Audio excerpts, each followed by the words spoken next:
So I'm excited to be embarking on this new series of sermons today on Christianity and world religions. And we're going to be looking at 5 major world religions, Christianity being one of them. So that's where we're going to be going in the next few weeks. But today, before we jump into our study of specific religions, we're going to talk about what theologians call a theology of religions. So we're going to lay the foundation. We're going to talk about some basic fundamental questions that all faiths ask about their thoughts about the other faiths. And we're going to look at that from a Christian perspective today. First, I want you to see who your neighbors are in the world. So this information is from 2015 from the Pew Research Center. And what you're going to find is in the world, about 1 in 3 people are Christians. About 1 in 4 people are Muslims. There's about 1 in 6 people are unaffiliated. That's a wide category of people. Roughly 1 in 6 are Hindu. You're going to find that 1 in 16 are Buddhists, and you're going to find 1 in about 500 are Jewish. And so while Christians make up roughly 1 in 3 people in the world, 2 out of 3 people in the world are not Christians. And today we live in a world where there's increasing strife, and that strife is in part related to our faith, related to religion. So for that reason alone, it's worth trying to understand, what do these other people believe and why? But increasingly in our own country, we find 70% of Americans claim to be Christians, but 30% of our neighbors are people of other faiths, largely people of other faiths, which a segment of those are completely non-religious, but a large number of those are people of other faiths. So we're going to try to understand what our neighbors believe and why. And here's my aim. First of all, I want you to understand your neighbors so that you can love them better. I want you to be, Jesus called us to love our neighbors, we love ourselves. It helps if we understand them. It helps in having conversations with them if we understand something about them. The second thing I want you to understand is more about your own faith.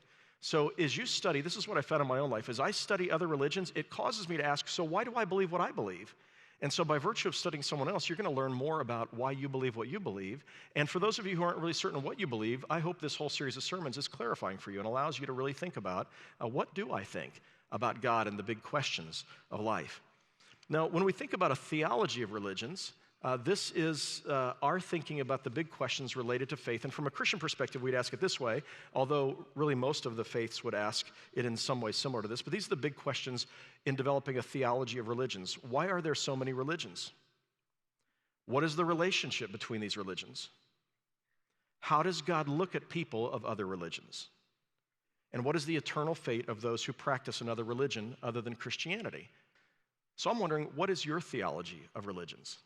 What do you think about these questions? And I'm going to ask at least 3 of the big questions today, and I'm going to offer you some answers that come from my own reflections on this and doing a lot of reading and reflecting and answering your questions over the years. I want to begin with the question of why there is so many different religions if there's one God. And I have people ask the question this way to me, often people who have no faith, and they'll say, if there really is one God, like you Christians say, why are there so many religions? As though the fact that there are so many religions is proof that there is not really a God. I tell folks when they say this as though this is proof there's no God, I said, I find exactly the opposite conclusion to be true. Based on nothing more than what we feel and what we see in the world around us, every civilization throughout human history has believed there was something more, there was someone more. So to me, that's evidence that there is a God, that everybody, though they came up with different words to talk about it, the Native Americans here on this continent, before anybody came from another continent here, believed that there was something more, a great spirit, something, and they came to some of the same conclusions about God. So if this is the case, and God is hidden, and by the way, when we think of the hiddenness of God, there's a Latin term used by theologians, deus obscunditos. And deus obscunditos, you know the word abscond means to run and hide, to take something sometimes and run and hide. But God who is absconded, God who is hidden, all of us recognize that. We can't literally see God, we see the handiwork of God. Levon and I were recently at a gathering of largely non-religious and nominally religious people, and I was like the token pastor who was there. And so we were having these great, meaningful conversations, and one of them was with there was a physicist who was there, and he's a Methodist and a Nobel Prize-winning physicist. And as we were in this conversation, he said, it's interesting, if you want to find the atheist in a state college, go to the religion department. But if you want to find the Christians in a state college, go to the physics department. Because many of the people in physics have come to believe in the things that you can't see, and they know how real they are. And he says, most of the physicists I know are Christians. And here, this Nobel Prize-winning physicist, is describing this, and I began thinking about the 4 fundamental forces at work in our universe that make our universe possible. There is the gravitational force, and there's the electromagnetic force, there's the weak force and the strong force. And you may not know what those are, look them up when you get home, but our universe wouldn't exist without those forces, but you can't see any of them. And yet they are so real that you wouldn't be here without them. And so when I think of God, I think of maybe a fifth force, maybe the underlying force that wrote into being all of those other forces that made possible our universe, and though you can't see it, you couldn't live without it. Or as Paul says, quoting the Greek philosophers and poets, in him we live and move and have our being. Without him, we wouldn't exist. What Christians believe is that the hidden God chose to come to us in a way that he could be seen. At Christmas, we celebrate this, the birth of a baby. Wrapped in human flesh, we call it the incarnation, that God came to us like us. And this child, whose birth we celebrated with candlelight coming into the room, we say at that time that the Word, the Logos, the desire for God to reveal himself became flesh and lived among us, full of grace and truth. And so he grew up to be a man, and he teaches us. He taught us that there is a God. He taught us what it means to be human. He showed us the character of God and his compassion for the sick and casting out the demons and all the things that he did. He suffers and dies. And in his torture, he's teaching us something about God and about ourselves and our brokenness and God's grace. And then finally, he rises from the dead, and he teaches us that God has triumphed over every act of suffering and pain. And all of these things are God's way of revealing to us, of saying, here I am, look at me. So Jesus says this. He says, if you've seen me, you've seen the Father. And Paul says this in Colossians. He says, Jesus is the image of the invisible God. So this is what we Christians believe. And that leads to a second question. How does God look at people of other religions? So how does God, from our perspective as Christians, look at people of other religions? And to find the answer to that, you've got to open up the Bible and you start reading it.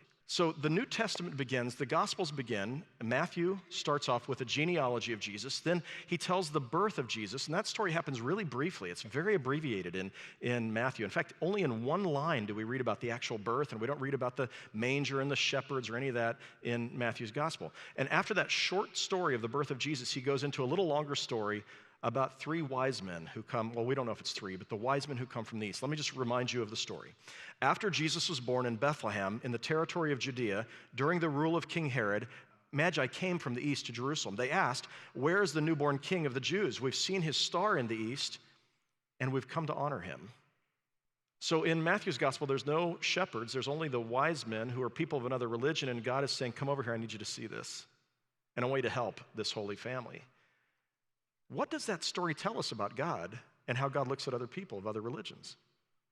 I mean, why does Matthew even include the story in here? And of course, Matthew has a concern for the whole world. So in the end of the gospel, Jesus is going to say, now go into all the world and make disciples of all people. But we don't have evidence that these Zoroastrian priests became Christians that day. But we do have evidence that they rejoiced at the birth of this child. They didn't understand who he was theologically, but they rejoiced and they offered their gifts and they paid homage to him as they knelt before him. And I think what this is saying is that God looks at the people who are of other faiths and he says a couple of things. He says, I see your yearning for me even if you don't know my name. I see the ways that you're trying to live for me 1,200 miles away, though you don't even know my precepts in the scripture. And I see your heart, and I want to invite you to be a part of what I'm doing. So it tells me at the very least that there's a wideness to God's mercy that's often wider than what we think when we think of people of other faiths, that God must look at them differently than sometimes we do. All right, that leads me to this question of the eternal fate of people of other faiths. So many Christians, so I just want to mention there's three sort of broad categories of answers to the question of what is the fate, the eternal fate of people of other religions. And you've wondered this, I'm sure, and maybe you've been asked this by somebody, or maybe you've told somebody what you think. So three broad categories, and there's nuances within these categories, but one of those is the category where my grandfather was. And that was to say that really all religions are equally valid paths to God. And they're all saying pretty much the same thing in different words. Now here's why we call that universalism or pluralism. On the opposite end is the perspective of the man who caught me in the narthex, and we would call that exclusivism. And exclusivism says at its most extreme, as this man said, that everybody who has not personally said yes to Jesus Christ is going to be tormented in hell for all eternity because they didn't say yes to Christ. Now, I want you to know the scriptures that are tied into this idea of Christian exclusivism. One of them is John 14:6. Jesus says, I am the way, the truth, and the life. No one comes to the Father except by me. That's pretty exclusive. And Acts 4:12, when Peter says this, there is no other name under heaven or earth by which people can be saved. That sounds pretty clear.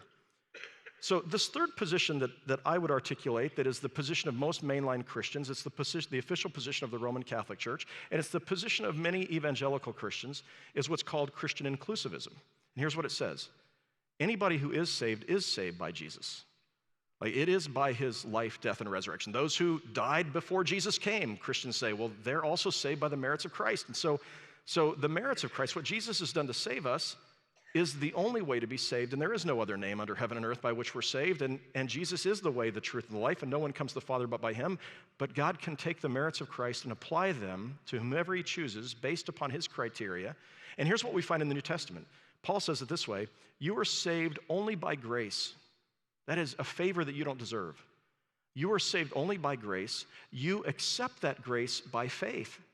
You don't do anything to earn it. It's not even saying the words of a prayer that make you acceptable to God. It's what Christ has done, and you just accept that.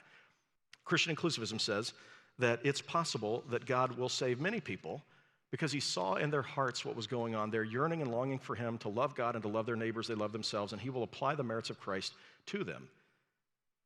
All right, so with this kind of idea in mind, that it's possible that people will be in heaven who you wouldn't suspect to be in heaven, I suspect there'll be a few Christians who won't be there, who thought they would be there, and a whole lot of folks who maybe you were taught would never be there, but who will be there. And here's the thing. I think at the last day when we die and we meet our Maker, we're going to see Jesus standing there. And the Hindu's going to see Jesus standing there, and the Buddhist, and everyone else. The Apostle Paul says it this way, quoting Isaiah in Romans 14, 11, and 12. He says, "It is written, as I live, says the Lord, every knee will bow to me, every tongue will give praise to God. So then each of us will give an account of ourselves to God." And in Philippians, he says, at the last day, every knee shall bow and every tongue confess that Jesus Christ is Lord. Everyone. I want to begin to wrap this up by simply recognizing it's hard sometimes to have these kind of relationships work. And it's a little threatening and unnerving. So I was thinking this week about a couple at our congregation who are interfaith couple. He was raised at Church of the Resurrection, and she was raised Hindu. And they worship together here, but she still is a Hindu. And I thought it'd be interesting to talk to them to find out, how do you make this thing work? So that they might teach us how to make it work with our neighbors who are non-Christians. And it's hard. My preference, I think, would be I would want my kids to share, their lives with somebody who's of the same faith. But these two have figured out how to bring their faiths together. Take a listen. All of my family is Hindu. I grew up in the Church of the Resurrection. What we talk about often is just this centrality of ethics, and love thy neighbor is one example of that, but also just in the golden rule, doing unto others as you would have done unto you. What did Jesus do? He had the Last Supper. I think bringing together different faiths over food is such an integral thing in different communities over food, because once you start eating something, you start hearing, well, what is that? And you start learning so much that you start becoming empathetic towards another person of another faith, and you start to see the world through their eyes, which I think opens you up a little bit more to be more inclusive of all people. Allowing yourself to really grasp where someone else is coming from, having conversations, being open to having conversations, and being loving with those conversations, and careful, understanding that someone else has come from a very deep place with their own belief system and faith. I think it goes back to stories too. Telling stories that can both humanize and relate a foreign religion, a foreign culture.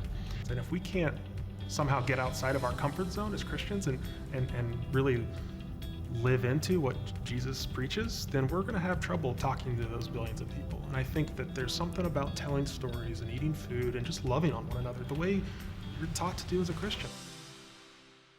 2 out of 3 people in the world are not Christians. We got to figure out how to have conversations. And part of what they did is they found common ground, the golden rule and love your neighbor. That's a starting point. And then breaking bread with other people. Like, I like to eat, so do they. So we break bread together. And in the process, we listen to each other's stories. And we have a chance to share our faith and to listen to their faith and to come to love people who might be different than we are. And we might just find that we grow as Christians ourselves if we can learn how to do that. And I tell you, the future of the world hinges on this. I want you to have a carefully thought out theology of religions.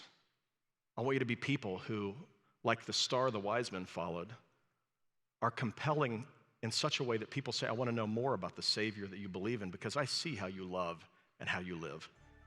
And I want us together to be people who learn how to get to know our neighbors and to express love and care for them, even if they're of other faiths.